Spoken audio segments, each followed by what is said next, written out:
On tombe sur un sombre coupeur de tête. Il a une tête squelettique, il a cette hache et il a des oiseaux en compagnon. La personne qui tue cette créature se voit sa tête flétrir. Cool. La révolution du peuple a renversé les nobles du royaume et s'est emparée de la capitale de Kinbourg. Mais l'empereur Titankin est mort en maudissant les terres et tous ceux qui l'ont dépossédé. À présent, les seules pièces restantes sont celles enterrées avec les lords morts-vivants qui ont forgé l'Empire. Alors plongez dans les donjons, tuez les lords une seconde fois et sauvez la révolution du peuple. Je suis Tourte, et ceci est un condensé issu de mes live Twitch sur des jeux de rôle solo. Pour en découvrir plus, rejoignez-moi sur Twitch et YouTube. Et maintenant, allumez vos torches et affûtez vos dés, car nous plongeons dans les donjons de The Torch in the Dark. Geralt il court un peu quasiment à quatre pattes, il trébuche, il entend le battement des ailes derrière lui, dans l'ombre devant lui, comme si ça s'était matérialisé d'un coup, comme si ça sortait de l'ombre. Il voit d'abord du coup des pieds de bouc, il lève les yeux sur une lame imposante, il voit cette cage thoracique osseuse et les mains puissantes et griffues tiennent le manche de la hache. Et puis finalement il arrive sur une tête d'animal qui le fixe avec un air à la fois vide et en même temps affamé. Étudier, viser, le flingue et Karl pour les oiseaux. 4D.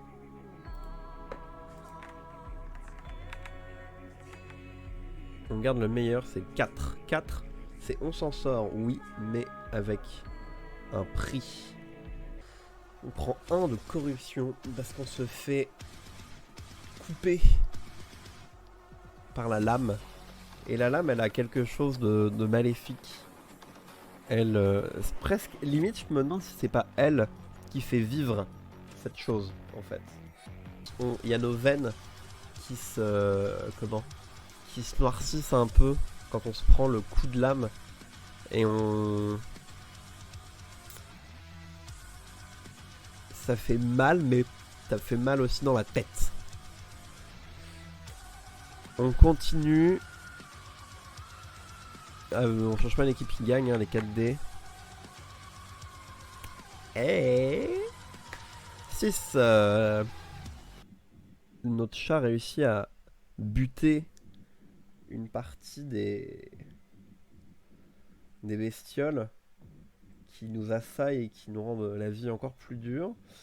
Et de l'autre côté, nous on parvient peut-être à maintenir la distance avec l'adversaire et surtout à se frayer un chemin de l'autre côté. On essaie toujours de continuer vers notre chemin. Donc la créature, elle est agile. Vraiment, genre, elle fait des bonds de malade. Et elle porte son arme comme si c'était rien du tout. C'est terrifiant à voir, je pense. Sachant que en vrai la seule lumière qui nous guide, en fait, c'est celle produite par la lame. Parce qu'on a perdu notre lanterne et pour l'instant, on peut pas trop céder de ça, quoi. Encore une réussite et c'est bon. 5 réussites partielles, ok.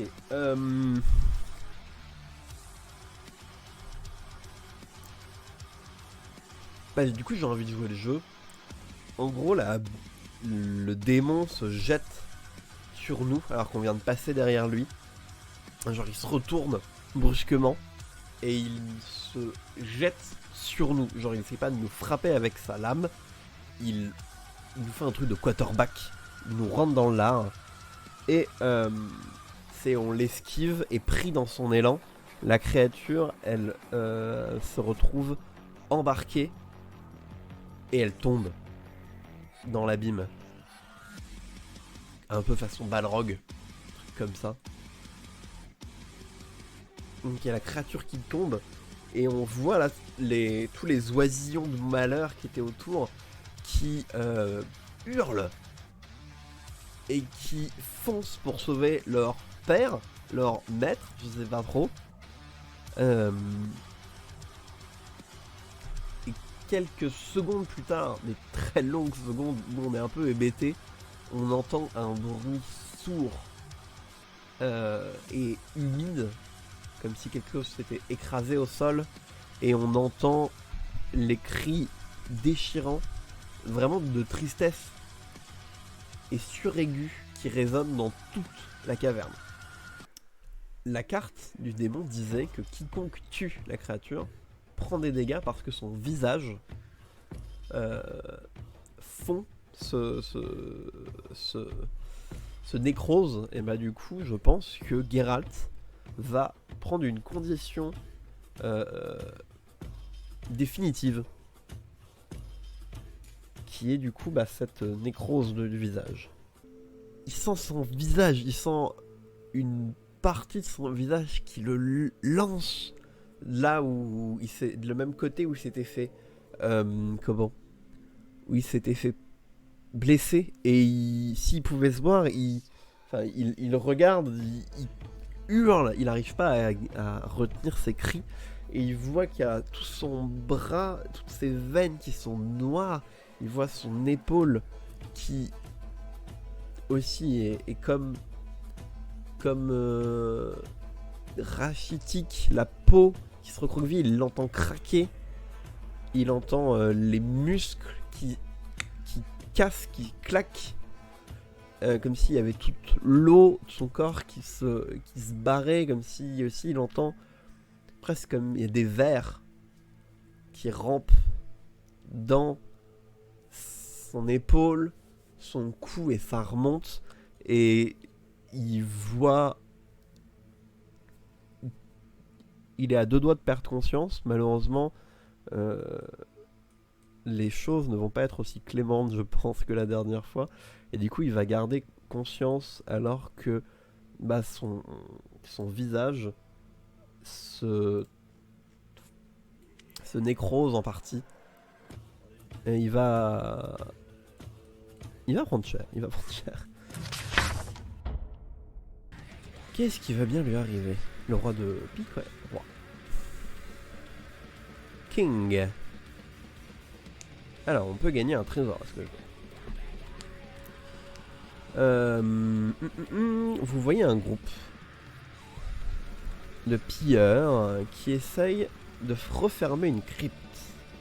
Des mains de morts-vivants et des doigts squelettiques sortent de l'ouverture. Si vous voulez les aider, vous pouvez risquer. Sinon, non, et si vous réussissez, ils vous remercient et vous donnent un trésor. Oui, on va les aider. On est un peu perdu, et je pense qu'on erre et on se rend pas compte. On est hébété par la douleur et on se rend pas forcément compte qu'en fait on a suivi des bruits de pas, des bruits de pierre. On est allé sans y réfléchir vers ces gens-là en fait, et on tourne à un moment, et du coup on snap, en les voyant on snap un peu de notre sort de tout ça, et il y en a 2, ils ont l'air aussi assez jeunes, peut-être plutôt mon âge, et ils se tournent vers moi. Je suis dans l'obscurité complète, donc ils me voient pas forcément très bien, ils remarquent pas ma nouvelle condition de peau qui va me rendre la vie un peu plus dure, je pense. Et ils ont l'air désespérés, c'est vite, faut nous aider, on va. Il y en a un qui est celui qui est en train de pousser la bière, il fait je vais pas pouvoir tenir longtemps les gars. Et il y en a un qui est blessé, et t'as l'autre qui est complètement en panique, c'est le plus jeune, et il se tourne vers moi, et Geralt il a pas trop le temps de réfléchir, il va venir les aider. Bon, on n'a pas de truc utile. Donc on va prendre un de stress. Encore. Hop. Bon, voilà, vous avez compris. Pour lancer un dé. Le dé blanc à point. 3, c'est un échec. Par contre, ça veut dire que du coup, on gagne immédiatement une nouvelle compétence. Athlétique, c'est vrai que du coup, qui gagne une capacité d'athlétisme, ça serait pas illogique. Athlétisme, porter, nager, grimper. Et du coup, il y a des petites descriptions, il y a des petits commentaires de Brada Twice Betrayed à chaque fois. Et là, du coup, c'est des personnes fortes et pauvres ont construit cette cité. Nous devons faire en sorte qu'ils puissent en profiter de nouveau. Condition, perdre un objet ou prendre une corruption. On va prendre une corruption.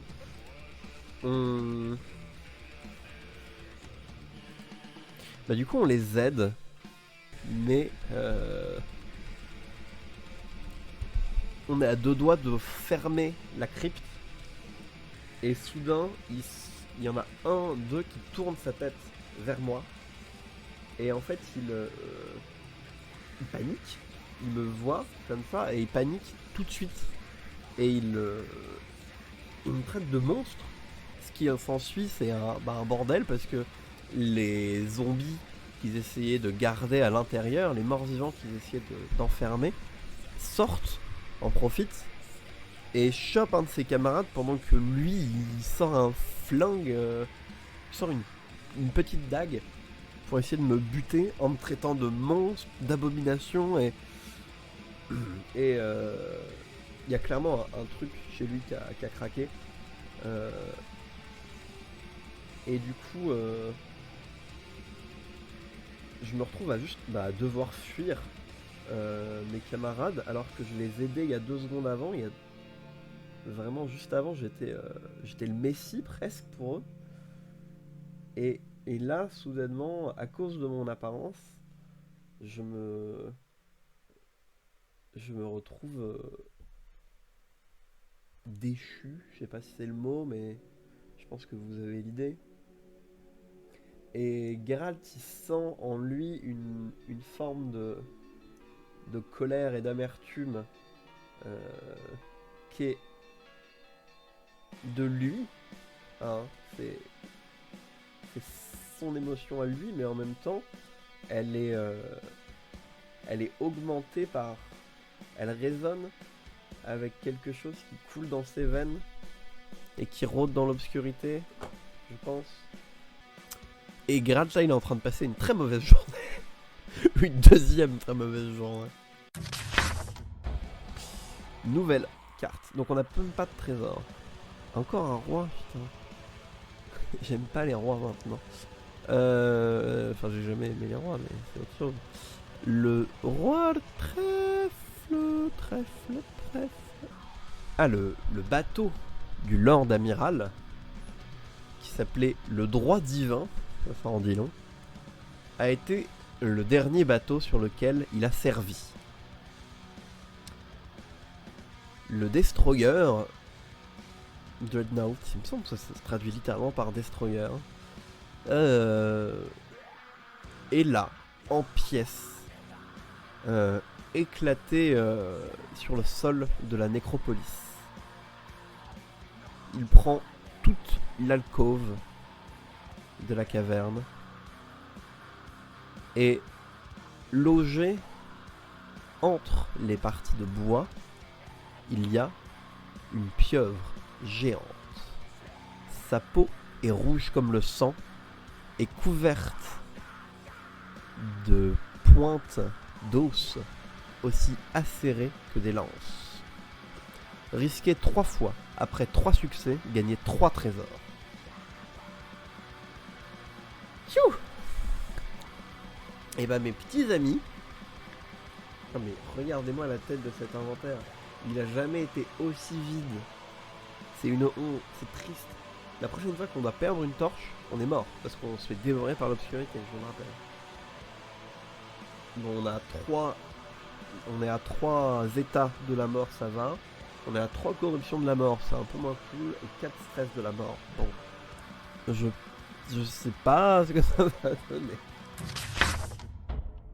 On continue notre exploration sans trop y réfléchir, un peu instinctivement, perdu dans nos pensées à ruminer une haine, un chouï surnaturel pour nos compères. Et en même temps, on a toujours une partie du visage qui nous brûle, qui nous fait fort mal.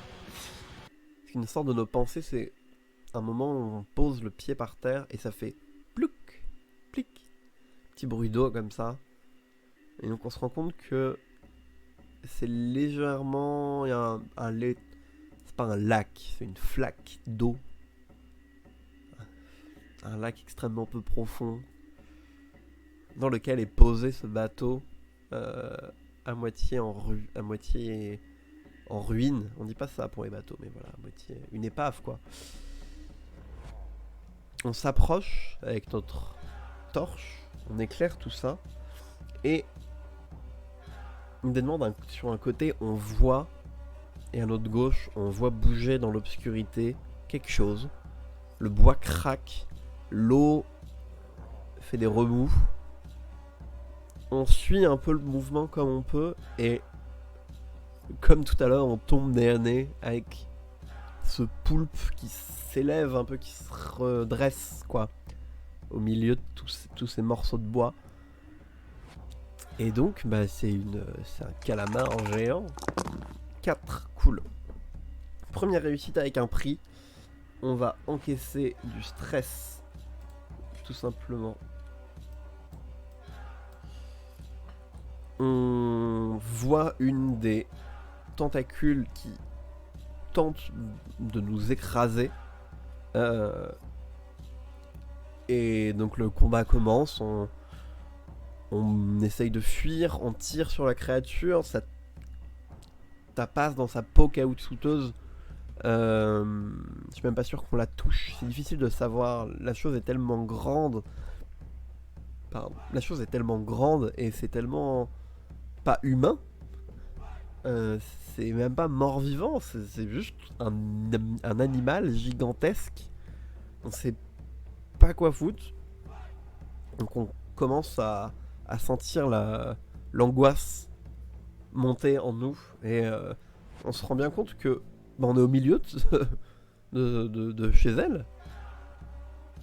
On arrive à peine à distinguer sa taille définitive, le nombre de tentacules qu'elle a. Donc ok. Cool. 3, c'est un échec, merde.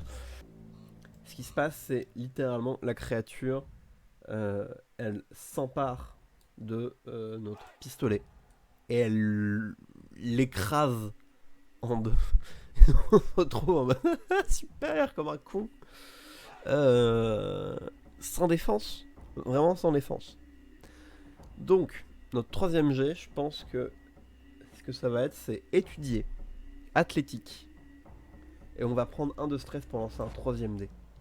On va essayer de s'emparer d'une planche de bois et de foncer vers la tête.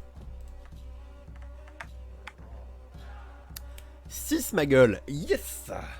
Ça met fin à la confrontation. On a raté une fois. On a 2 trésors. Allez, va pour 2 trésors. Je triche tellement. Bref. On court vers la créature. On a pris une écharde de bois qui fait genre qui fait la taille de notre bras. C'est une grosse écharde. Un épieu du coup. Et il y a l'adrénaline qui monte. Il y a peut-être un peu de fureur. Il arrête pas de lui tomber des tuiles sur la gueule à ce pauvre garçon. Et donc il en a gros sur la patate, je pense. Et donc il se jette sur la créature à corps perdu.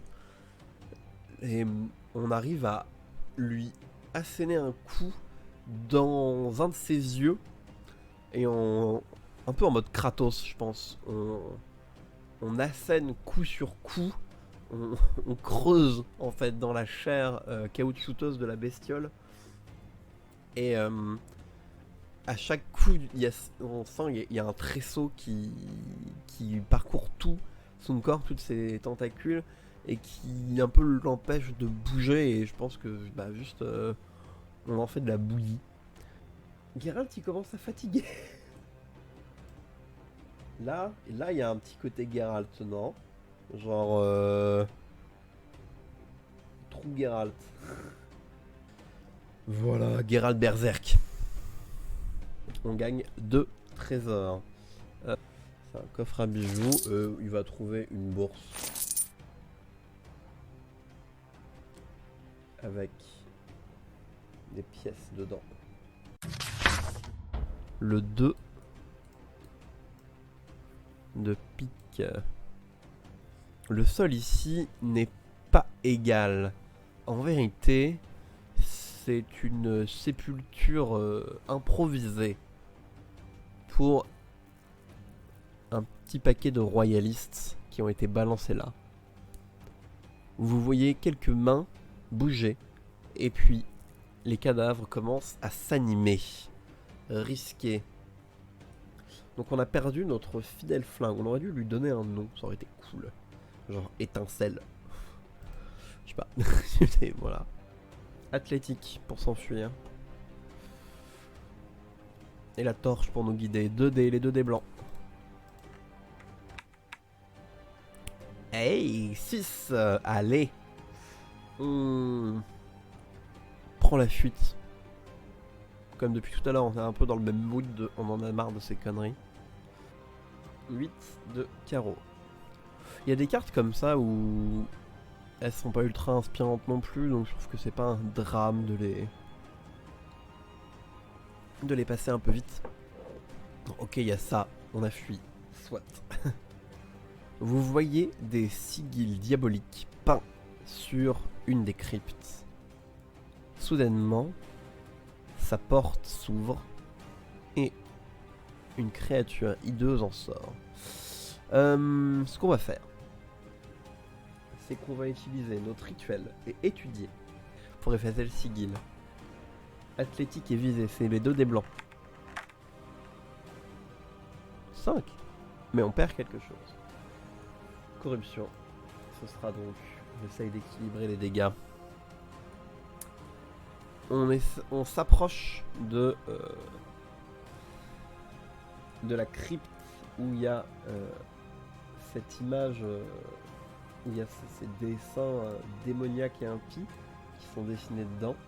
On essaye de profiter que la créature a l'air encore un peu groggy de son réveil pour se effacer et modifier les runes pour qu'elles perdent leur efficacité. On essaye de se rappeler un peu des flashs qu'on a eu de comment on pense que ça fonctionne et donc on change leur signification. Vous savez, un peu comme pour le golem juif de base où il y a écrit Emet qui veut dire vérité, et donc c'est ça qui il le fait venir à la vie en hébreu. C'est écrit en hébreu sur son fond de glaise, et du coup en effaçant la première lettre ça devient Met qui veut dire mort. Et ben on fait pareil avec la porte de la crypte. Alors j'imagine presque plus moi un genre de vampire en fait, un vampire qui sortirait de sa tombe. Elle s'effondre puisqu'elle n'a plus sa source d'énergie. On a débranché la bestiole en fait, tout simplement. Il y a rien de... On a redémarré le bousin et puis voilà. Hein. C'est bon, c'est tout quoi, c'est tout réparé maintenant. Votre mort, il est vraiment mort. Aïe. Une dernière carte. Et puis, on va voir ce que c'est. 5 de trèfle. Une fumée suffocante et des cendres tombent du plafond, s'élèvent des gouffres autour de vous et emplissent les grottes dans lesquelles vous êtes, menaçant d'éteindre les torches. ça, c'est pas bon. Risqué. On va prendre un de stress.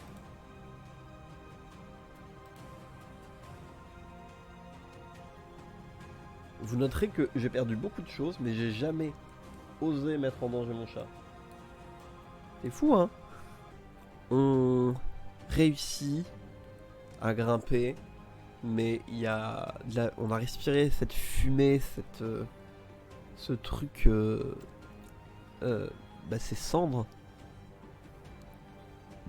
Ça sent quoi? Ça sent la poussière, mais vous savez la poussière de moisissure en fait. Un truc comme ça qui reste au fond de la gorge, au fond du nez. Et presque limite t'as peur que quand tu rentres, le truc va continuer à grandir en toi. On est aux portes de la mort en fait. Du coup j'ai envie de le pousser jusqu'à ce qu'il crève Geralt. Mais on a 2 trésors. Dernière carte et on rentre. Je me déteste. Je me déteste. Je suis une grosse merde. Je suis quelqu'un de détestable. Le démon qui fait face à nous, c'est un étrangleur venimeux. En fait, j'imagine bien que c'est lui qui exhale cette brume. Bon, je suis navré de vous annoncer que on va faire en sorte que Geralt ne meure pas, mais il y a des chances que le chat n'y survive pas.